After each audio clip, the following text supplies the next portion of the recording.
आंखों में अरमान लिया और मंजिल को अपना मान लिया।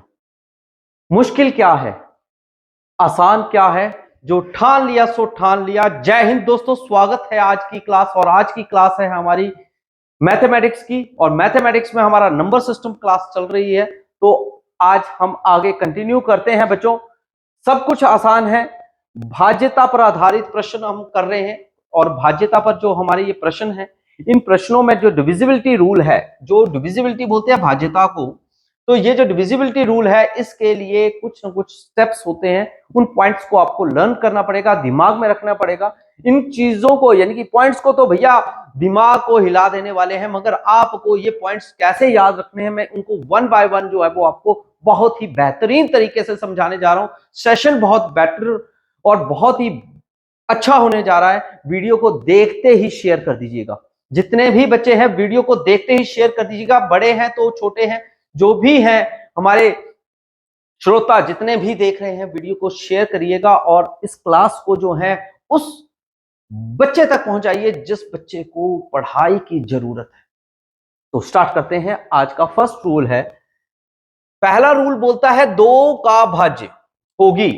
दो का भाज्य मतलब क्या हुआ बेटा? दो का भाज्य हुआ कि अगर मैं 24 लिखता हूं, क्या ये 2 से भाग होता है? Yes sir. ये हमें पता तब चलता है जब उसके इकाई के अंक में, उसके अंत में इकाई का अंक जो होता है वो 2 से ही विभाजित हो, यानी कि ये 2 के टेबल में आता है, 2 के पहाड़े में आने से ये कट जाता है, तो हम कह सकते हैं कि ये 2 का भाज्य है। इसी प्रकार से अगर मैं आपको 32 कह दूं या 34 कह दूं तो वो है, तो आप हर बार क्या देखोगे? आप उसके इकाई के अंक को देखोगे कि उसके यहां पर जो है वो इकाई में अंक जो है वो कौन सा लगा हुआ है। अगर उसका अंक जो है वो 0 लगा है, 2 लगा है, 4 लगा है, 6 लगा है, 8 लगा है, तो आप कहोगे कि ये जो अंक हैं वो 2 से विभाजित हो जाते हैं। पहला रूल हो गया ना, पक्का हुआ ना? 2 से विभाजित, 2 के पहाड़े में आने वाले, बस वही याद रखना मेरे बेटा। नंबर 2, 3 से विभाजित होने वाले। अब 3 से विभाजित होने वाले अंक को हम कैसे निकालेंगे? कैसे पता लगेगा कि वो 3 से विभाजित होते हैं? जैसे कि 216 है, आपने क्या करना है पुत्र जी? आपने 3 और 9 का टेबल याद रखना है। 3 का और 9 का जो रूल है ना वो सेम है, लगभग कॉमन, ठीक है।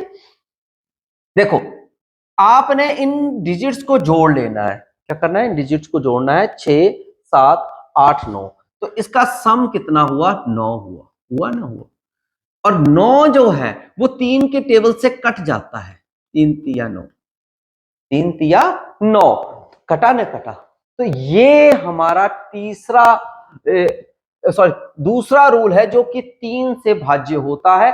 इसके मैंने कुछ एग्जांपल दिए हैं बेटा, आप इन एग्जांपल्स को भी जोड़िए और ये 3 से भाज्य होंगे। देखो, 8 और 1 9, 9 और 3 12, और 12 किससे भाज्य हो जाता है, भाग हो जाता है? 3 से हो जाता है। ये देखो, 5 और 3, 5 और 1 6, 6 और 3 9, 9 फिर से हो गया। यानी कि 3 का भाज्य जब भी आपने चेक करना हो तो अंकों को जोड़ दीजिए, और उन जोड़कर जो है वो जो डिजिट आपके पास अंक आएगा वो 3 का भाज्य होगा।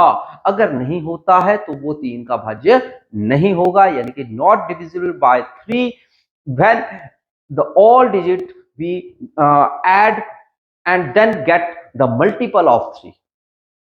If you can get multiple of 3, then you can say this digit is multiple of 3, or if not matched, so it can't be the divisible of 3। ठीक है जी। नेक्स्ट आ जाता है 4, 4 का भाज्य क्या होगा?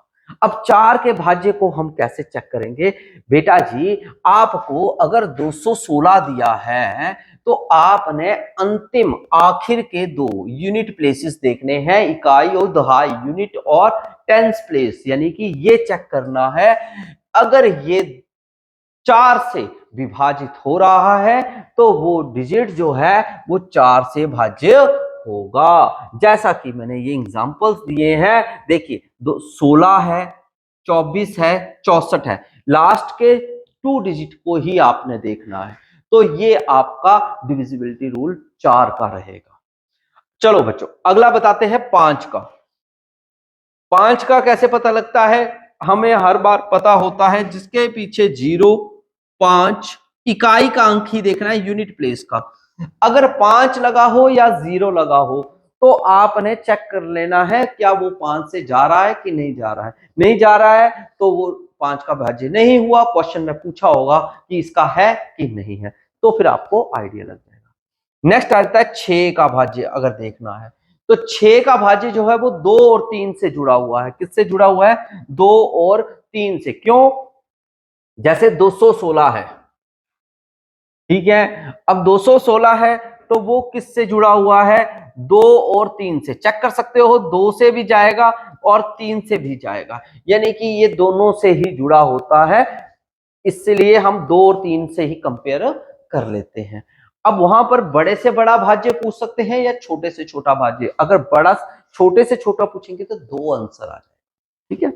नेक्स्ट आता है 7 से। अगर 7 से भाज्य हो तो यदि, तो इकाई के अंकों को दुगना करना होता है। क्या करना होता है? इकाई के अंक को दुगना करना होता है। जैसे कि आपके पास 343 दिया है, ठीक है, क्या करना है? 343, यानी कि हमने ये इकाई का अंक है, क्या है? 3 है, ठीक है। मैं फिर से इसको क्लियर कर लेता हूं, आपको अच्छे से क्लियर हो जाए।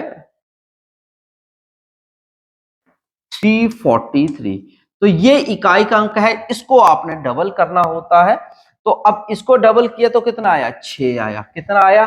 6 आया। ये देखिए, अब हमने क्या करना है, ये जो अगले इकट्ठे जो डिजिट्स हैं, यानी कि जो दहाई और 100 के जो है, यानी कि यूनिट वंस है, ये टेंस है, ये 100 है, तो ये जो दोनों डिजिट है इनसे ये माइनस करना होता है, ठीक है।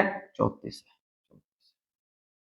ठीक है। 6 माइनस किए तो 28 आए, और ये 28 क्या हमारे इससे कैंसिल हो रहे हैं 7 से कि नहीं हो रहे हैं, ये तब चेक करना होता है। 7 चौके 28, तो हम कह सकते हैं कि ये जो डिजिट है 343, ये किसका भाज्य है?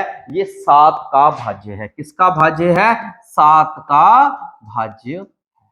कैसे पता चलेगा? आपने यूनिट प्लेस पर जो भी डिजिट होगा उसे डबल कर लेना है, और दहाई और सैकड़ा यानी कि जो आपका टेंस और 100 प्लेस है उसको उससे माइनस कर देना है। तो उससे हमें पता लग जाएगा कि वो जो अंक आया है वो 7 से कटेगा कि नहीं कटेगा, क्योंकि डिजिट छोटा हो जाता है बच्चे। अगर आप यहां पर डायरेक्ट चेक करने की कोशिश करोगे तो वो लंबा डिजिट होगा, वैसे आपका शॉर्ट में हो जाएगा। इसी प्रकार से 8 का अगर हमने भाज्य देखना हो तो हमने क्या करना होता है? जो यूनिट प्लेस है, ठीक है, यानी कि ये जैसे ये डिजिट दिया हुआ है 97128 या 5240, तो आपने जो है सभी संख्या जो कि जैसे लास्ट की देखनी है, इकाई दहाई और सैकड़े की। कौन कौन सी देखनी है? इकाई दहाई और सैकड़े की देखनी है। क्या वो 8 से कट रही है कि नहीं कट रही है, और वो आपको आइडिया लग जाएगा। इसी प्रकार से अगर मैं 9 की बात करें तो सभी अंकों का योग करिए और 9 से विभाजित होता है या नहीं होता है ये चेक करना है। कैसे? जैसे कि 5, 7, 6 दिया है, तो 6 और 7 कितने हो गए? 13। 13 में 5 डालें कितने हो गए? 18। तो 18 जो है वो हमारा 9 से विभाजित होता है। तो यानी कि हम बिल्कुल सही जा रहे हैं, यानी कि आपने इन सबको योग कर लीजिए डिजिट्स को, और फिर आफ्टर देन जो है चेक कर लीजिए कि 9 का विभाजित है या नहीं, ठीक है। इसी प्रकार से 10 का हो तो सीधा पता लग जाता है, 0 लगा है, सिंपल है, ठीक है। 11 का अगर हमने देखना हो भाज्य है नहीं है, तो हमने सम और विषम स्थानों के जो अंक हैं उनके अंतर लेने होते हैं। जैसे कि ये है तो 1 और ये 6, फिर 0, फिर 2, इनको प्लस कर दो करो 2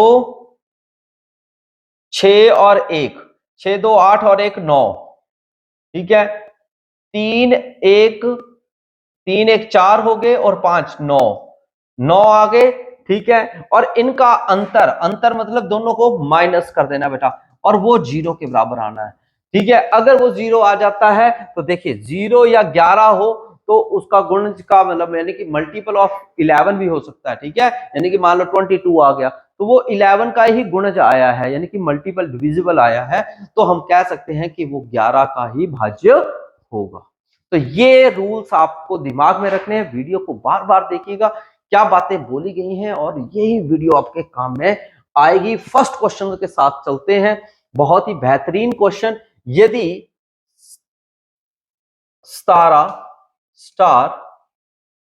3 और इन्होंने बोला है 3 का भाज्य होगा, किसका भाज्य होगा? 3 का भाज्य होगा। अब आप बोलोगे कि सर 3 का भाज्य होगा कैसे पता चलेगा? तो 3 का रूल चलेगा। 3 के लिए क्या रूल है? देखिए, अंकों का योग कर लो और भाज्य चेक करो, मतलब अंकों को योग कर लो। अब 7 और 1 8, ठीक है। 8 ये तो पता ही नहीं है, इसको आप कुछ भी मान लीजिए, एक्स मान लीजिए चाहे, यानी 1 जमा 7 जमा एक्स जमा 3, ठीक है। 7 1 8 9 10 11 जमा एक्स। अब आपको किसका भाज्य चाहिए है? 3 का भाज्य चेक करना है। अब आपको बोला है इस x में ऐसी कौन सी वैल्यू डाली जाए, क्या बोल रहा है, इस x में कौन सी ऐसी वैल्यू डाली जाए कि वो भाज्य किसका हो जाए? 3 का हो जाए। देखो, अगर मैं x में 1 डालता हूं, x में 1 डालता हूं तो ये 12 हो जाता है, और 12 जो है वो 3 से जो है भाग हो रहा है, पूरा का पूरा हो रहा है। तो यानी कि सबसे छोटी संख्या जो होगी वो x की क्या होगी? 1 होगी। ऐसे अगर आप 2 डालते हो x की जगह, ठीक है, x की जगह आपने 1 डाला, ऐसे x की जगह आप 2 डालते हो तो क्या होगा? तो भैया ये 13 बन गए, जो नहीं होते हैं। तो इसका मतलब सबसे छोटी संख्या जो भाज्य संख्या होगी, x की जगह क्या पुट करेंगे? 1 पुट करेंगे, जो कि 3 से विभाजित हो जाती है। इसलिए हमारा जो छोटे से छोटा मान जो होगा, छोटे से छोटी जो वैल्यू होगी वो 1 होगी। अगला सवाल ध्यान से देखिए, यही रूल्स पे डिपेंड है। 18 x और 4, ये x क्यों लिख लिया है? ये हमने स्टार की वजह से लिखा है। अब 4 से भाज्य होगा, अब 4 से भाज्य होगा प्यारे बच्चे। 4 का रूल आपको याद होना चाहिए, दहाई और इकाई, यानी कि अंतिम दो जो हमने डिजिट्स होते हैं, यानी कि ये 2 डिजिट्स, इन्हीं को ही चेक करना होता है, और क्या ये 4 से विभाजित हो रहा है या नहीं हो रहा है? हो रहा है। कैसे हो रहा है? देखो, x, ठीक है, और 4, अगर हम x की जगह हम 0 लिखते हैं तो ये 0 4 हुआ, जो कि 0 4 यानी कि 4 हुआ, जो कि 4 से विभाजित हो जाता है, 1 आता है, ठीक है। अगर हम x की जगह 1 लिख देते हैं तो 1 4 हो गया, 14 हो गया, और 14 4 से नहीं जाएगा, तो ये नहीं होगा, ठीक है। इसका मतलब यानी कि सबसे छोटा डिजिट कौन सा हुआ? 0 हुआ। कौन सा हुआ? 0 हुआ। 0 पुट करने से जो है वो विभाजित होता है, हमें पूरा यहाँ पे जो डिजिट आएगा वो कौन सा आएगा? 0 आएगा, क्योंकि 4 से विभाजित करना है, और 4 का भाज्य के लिए पता लगाने के लिए हमें पता होना चाहिए कि इकाई और दहाई, यानी कि यूनिट प्लेस और टेंथ प्लेस के ऊपर का ही डिजिट हमें चेक करना है, और कोई नहीं चेक करना है, ठीक है। अगला सवाल आ चुका है, बहुत ही अच्छे अच्छे सवाल हैं जो कि आपके लिए लेकर आए हैं, ध्यान से देखिएगा। देखिए, 524 है और लास्ट में एक्स या स्टार है, तो स्टार का छोटे से छोटा मान बताना है जो कि 8 का भाज्य हो, 8 का भाज्य हो। अब 8 के भाज्य को कैसे चेक किया जाता है? 8 के भाज्य को तब चेक किया जाता है, उसका रूल बोलता है कि अंतिम की 3 संख्याएं लेनी होती है, अंतिम 3 संख्याएं, यानी कि 2 4 और ये एक स्टार आ रहा है, 2 4 और एक स्टार आ रहा है। तो अब आपने ये अंतिम जो संख्याएं हैं वही देखनी है, 2, 4 और ये x मान। ठीक है, अब इस x में ऐसा कौन सा डिजिट पुट करें कि वो डिजिट जो है वो पूरा का पूरा विभाजित हो जाए। देखिए अब सोचिए, विभाजित किससे हो, 8 से हो। ठीक है, अगर हम इसकी पूरी बात करें तो अब 8 से विभाजित भी करना है, इकाई दहाई में है। अगर हम यहां पर 0 पुट कर देते हैं, देखिए 2, 4, अगर मैंने यहां पर 0 पुट कर दिया तो 240 बन गया, जो कि 8 से जाता है, 8 3 24। हाँ जी सर, जाता है, बिल्कुल जा रहा है। अच्छा, मैं बोलता हूं नहीं, 240 यहां पर 0 की जगह 1 पुट कर देते, 8 से जाता है, नहीं जाएगा। अच्छा, मैं बोलता हूं 200, यहां पर 2 पुट कर दो, 8 से जाएगा, नहीं जाएगा। इसका मतलब क्या हुआ, हमें छोटे से छोटा डिजिट लेना है जो कि x की जगह पुट किया जाए, किसकी जगह, इस x की जगह पुट किया जाए, और वो डिजिट जो है 8 से विभाजित हो जाए, तो ही हमने अंतिम रूल लिया था। ठीक है, तो इसलिए हम कह सकते हैं कि ये हमारा तरीका ठीक था। तो x की जगह अगर हम 0 पुट करते हैं तो वो पूर्ण रूप से जो है 8 से विभाजित होगा ही होगा, ये रूल है। इसलिए इसका सही आंसर क्या होगा, 0 होगा। अगला, स्टार की वैल्यू पूछी गई है छोटे से छोटी, आपको पूछा है 5x और 6, 9 का भाज्य होगा, 9 का भाज्य होगा। 9 के लिए रूल क्या कहता है, 9 के लिए रूल बोलता है कि आपका जोड़ जो है वो 9 होना चाहिए। ठीक है, छोटे से छोटा डिविजिबल। ठीक है, अब क्या ऐसा है कि कैसे हम पता लगाएं कि इस x में क्या पुट करें, x में ऐसा क्या पुट करें कि जिसका जोड़ जो है वो 9 से बन जाता है। देखो, अब मुझे मालूम है 5x और 6 है, क्या है, 5 6 और x है। अगर सपोज दैट मैं इस डिजिट्स को प्लस करता हूं, क्योंकि इसका रूल कहता है 9 का कि सारे डिजिट्स को प्लस कर दो पुत्र जी, और इनको जमा करने पर जो है, देखो 5 जमा x जमा 6, तो कितने हो गए, 11, और जमा x। अब हम x में ऐसा कौन सा डिजिट पुट करें कि वो डिजिट जो है वो 9 से भाज्य हो जाए, डिविजिबल हो जाए, भाग हो जाए, कट जाए मेरे भाई। तो x में अगर आप 9 के पहाड़े को देखें तो 9 आता है, 9 से तो बड़ा 11 हो ही चुका है। अब आपको बात है 9 के बाद 18 होता है, यानी कि अगर हम x की जगह, बच्चा जी इस x की जगह मैं इधर बॉक्स बना देता हूं, 7 लिख दूं, 7 को जोड़ दूं तो ये 18 बनेगा कि नहीं बनेगा, बनेगा, बिल्कुल बनेगा, बिल्कुल बनेगा। तो बेटा जी x की वैल्यू भी 7 होगी, यही हमारा छोटे से छोटा मान होगा, जो कि यहां पर पुट करते ही 9 से विभाजित हो जाएगा, और कोई रास्ता नहीं है। 11 में अगर 7 ही डालेंगे तो ही 18 बनेगा, उसके बाद 27 बनेगा, 27 के लिए हमें और डिजिट डालने पड़ेंगे तो 27 बनेगा। तो इतने डिजिट डालने हैं, तो उससे बजाय मेरे बेटा, यानी कि दूसरे डिजिट डालने हैं तो 16 डालने पड़ेंगे, तो आपका x 16 हुआ, पर आपको कौन सा चाहिए, छोटे से छोटा चाहिए, कौन सा चाहिए, छोटे से छोटा। तो 7 पुट करते ही आपको सबसे छोटा प्राप्त हो रहा है, तो answer is 7। Next, 3 4 x 7, x का मान पूछा गया है 11 से भाज्य होगा कि नहीं होगा। अब 11 का रूल क्या कहता है, 11 का रूल क्या कहता है, 11 का बोलता है कि विषम स्थानों, जैसे ये और ये और ये, दोनों का अंतर, दोनों का अंतर ले लेना है। बेटा ध्यान से देखो, ध्यान से देखो, दोनों का अंतर ले लेना है।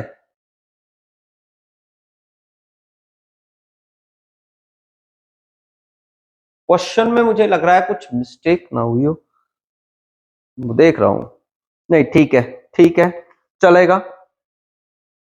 दोनों का अंतर ले लेना है, तो कितना आ रहा है, 7 और 4 कितने हो गए, 11, और ये आगे 3, 11 में से 3 गए, कितने बचे, 11 में से 3 गए